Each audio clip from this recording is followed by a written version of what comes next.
लखनऊ के लोक भवन में भारत रत्न अटल बिहारी वाजपेयी की जन्म शताब्दी पर समारोह का आयोजन किया गया। कार्यक्रम में मुख्यमंत्री योगी आदित्यनाथ और रक्षा मंत्री राजनाथ सिंह ने शिरकत की, जहां सीएम और रक्षा मंत्री दोनों ने पूर्व प्रधानमंत्री अटल बिहारी वाजपेयी को श्रद्धांजलि दी और छात्राओं को सम्मानित भी किया।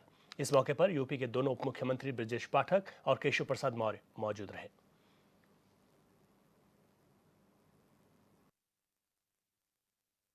आज यहाँ पर अटल बिहारी वाजपेयी जी की जन्म शताब्दी सारे देश भर में मनाई जा रही है। और हम इस सच्चाई को भी जानते हैं कि हमारे प्रधानमंत्री मोदी जी ने 2014 में इस बात की घोषणा की थी कि जो अटल बिहारी वाजपेयी जी का जन्मदिन होगा उसको सारे देश भर में प्रतिवर्ष सुशासन दिवस के रूप में मनाया जाएगा। और तब से लगातार जब भी अटल बिहारी वाजपेयी जी का जन्म दिवस आता है, सारे देश में यह सुशासन दिवस के रूप में मनाया जाता है। और हम लोगों को इस बात की भी जानकारी है कि पंडित मदन मोहन मालवीय भारत की आज़ादी हासिल करने में जो उनका योगदान है, बनारस हिंदू विश्वविद्यालय जैसी शिक्षण संस्था को स्थापित करने में जो उनका योगदान है, वह क्या अपेक्षाएं थी उनकी, बहुत विस्तार में नहीं जाना चाहता हूं। लेकिन विश्वविद्यालय की स्थापना से ही आप यह समझ सकते हैं कि वह किस प्रकार के भारत को देखना चाहते थे। तो पंडित दीनदयाल उपाध्याय जी की जन्मशती है और साथ ही साथ यक्समस डे है। यक्समस डे की भी मैं सभी को भारतवासियों को शुभकामनाएं देता हूं और अपने अटल बिहारी वाजपेयी जी के प्रति हृदय से श्रद्धा की अभिव्यक्ति करता हूं। श्रद्धांजलि सामान्यतः बोला जाता है, लेकिन मैं श्रद्धा की अभिव्यक्ति करता हूं। और आज उनके जन्म दिवस को, जैसा मैंने बताया, कि सुशासन दिवस के रूप में सारे देश में मनाया जा रहा है। सुशासन का अर्थ यह होता है कि हर व्यक्ति के अंदर अनुकूल संवेदना पैदा हो। गवर्नेंस के कारण अनुकूल संवेदना क्या, माने अपने को भय मुक्त महसूस करे, उसके जीवन की न्यूनतम आवश्यकताएं पूरी हो सकें, वो जो कुछ भी करना चाहता है उसे करने का उसे अवसर प्राप्त हो। यही न सुशासन है। और दूसरा कुछ सुशासन तो हो नहीं सकता। मैं विश्वास के साथ कह सकता हूं, अटल बिहारी वाजपेयी जी ने जिस प्रकार की गवर्नेंस इस भारत को दी है, उसकी सराहना यही नहीं। मैं जानता हूं कि आप में से लोग इस पर आपत्ति भी कर सकते हैं कि उन्हीं के समय क्यों।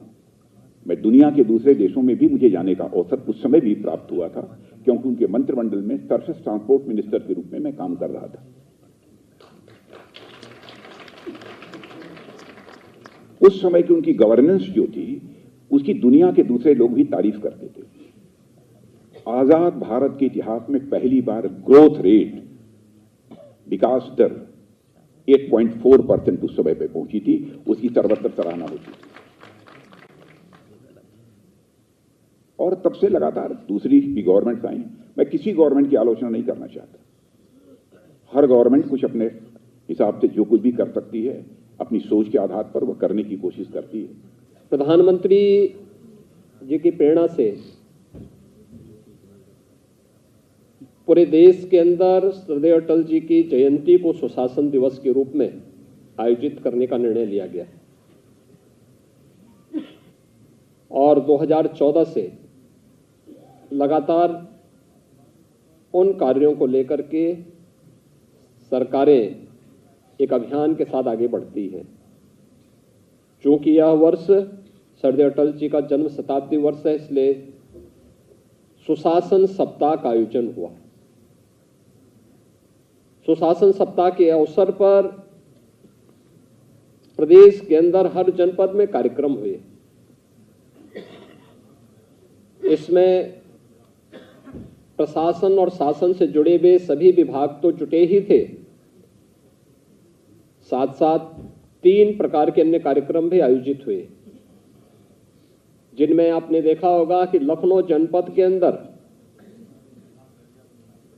8वीं क्लास से लेकर के 12वीं क्लास तक के बच्चों के लिए निबंध लेखन की एक प्रतियोगिता आयोजित की गई थी, जो सुशासन पर आधारित थी।